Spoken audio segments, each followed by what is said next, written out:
কে বলেছে শুধুমাত্র ইলিশ দিয়ে সর্ষে ভাপা বানানো যায়? দেখুন, আমি রুই মাছের তিনটে পিস নিয়ে নিলাম। এগুলি দিয়ে আমি শস্য ভাপা বানাবো। ঠিক আছে, প্রথমে আমি 3 টুকরো মাছকে ভালো করে ফ্রেশ করে ধুয়ে নিয়েছি। তারপর হলুদ, নুন, হলুদের গুঁড়ো একটু, নুন নিয়েছি, লঙ্কা গুঁড়ো একটু, আর একটু জিরের গুঁড়ো, আর একটু সর্ষের তেল ঢেলে এগুলিকে ভালো করে মাখিয়ে নেব আর 10 মিনিটের জন্য ম্যারিনেট করে নেব। সাথে আমি এখানে 3 করে 2.5 মানে 2.5 চামচ আমি এরকম হলুদ শস্য নিয়ে নিয়েছি। আর কালো শস্যটা আমি 1 চামচের মতো নিয়ে 10-15 মিনিটের জন্য ভিজিয়ে রাখছি। তারপর এটা বেটে নেব।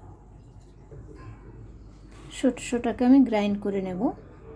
শস্যটার মধ্যে একটা কাঁচা লঙ্কা আর একটু চিনি দিয়ে দিলাম, ওটার তেতোপনটা যেন কম হয়ে যায়।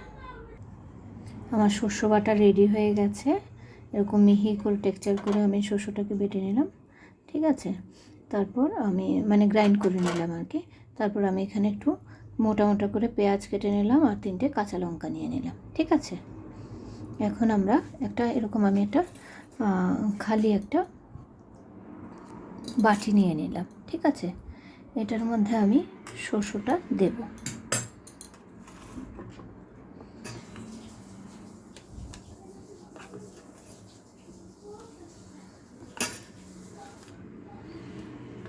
শস্যটা দিয়ে আমি পুরোটা এরকম করে শস্যটাকে পুরোটা বাটিতে ছড়িয়ে নেব।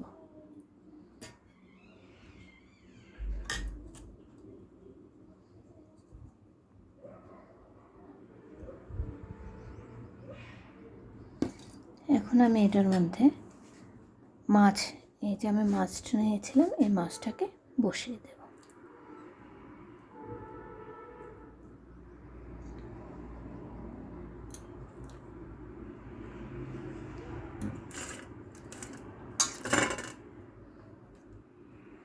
সুন্দর করে আমি মাছটা বসিয়ে দিলাম।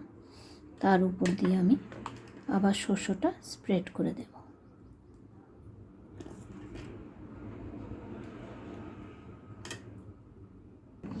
দেখুন, আমি ফিশটাকে এভাবে বসিয়ে দিয়েছি, মাছটা এভাবে বসিয়ে দিলাম।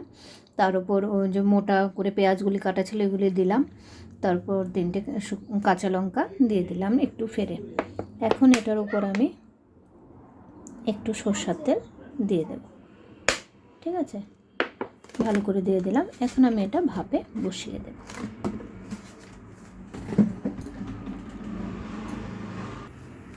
ভাপে বসানোর জন্য আমি কড়াইতে এরকম জল নিয়ে নিয়েছি, এখানে একটা স্ট্যান্ড বসিয়ে দিয়েছি। জলটা একটু গরম হতে দেব, তারপর আমি বাটিটা এখানে বসাবো। দেখুন, এটার উপর দিয়ে আমি একটু নুনও ছিটিয়ে দিয়েছি। ঠিক আছে, কারণ আমাদের মাছে মাখানোর সময় নুন ছিল, তারপরে এখানে আমি নুন ছিটিয়ে দিয়েছি পরিমাণ মতো। এখন আমি বাটিটাকে ভালোভাবে সাবধানে এখানে বসিয়ে দেবো, কারণ আমাদের জলটা দেখে গরম হয়ে গেছে। ঠিক আছে, হালকা গরম হয়ে গেছে। এখন আমি এটার উপর বাটিটা আস্তে আস্তে বসিয়ে দেব। তার উপর আমি এটা দিয়ে কভার করব, আর এয়ারটাইট হওয়ার জন্য আমি এটাতে একটা ভারী রেখে দেব। দেখুন, এইভাবে আমি বসিয়ে দিলাম। এভাবে আমি প্রায় 20 মিনিট রেখে দেব। ঠিক আছে, ঘুরে ধরে 20 মিনিট রেখে দেব, তারপর দেখব কি হচ্ছে। আমার 20-25 মিনিট হয়ে গেল। দেখি এখন কি হালে আছে আমার রান্নাটা। গন্ধটা তো খুব সুন্দর বেরিয়েছে। বাটিটাকে আমি নিচে নামিয়ে নিচ্ছি।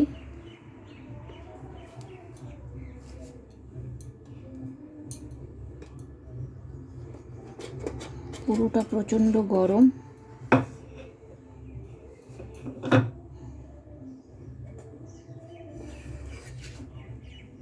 ওয়াও, খুব সুন্দর হয়েছে, খুব সুন্দর একটা গন্ধ বেরিয়েছে। এই আমাদের বনে গেল। আমি এখানে রুই মাছ দিয়ে করেছি ভাপাটা, নিশ্চয়ই খেতেও খুব দারুণ হবে। আপনারা ঘরে বানিয়ে দেখবেন। যদি আপনারা আমাকে ফেসবুক থেকে দেখছেন তাহলে ফলো করবেন, লাইক, শেয়ার, কমেন্ট করবেন। আর যদি আপনারা ইউটিউব থেকে দেখছেন তাহলে আপনারা সাবস্ক্রাইব করবেন এরকম ভালো ভালো রেসিপি পাওয়ার জন্য। লাইক শেয়ার কমেন্ট করবেন। ধন্যবাদ। নেক্সট আরেকটা রেসিপি নিয়ে আসবো।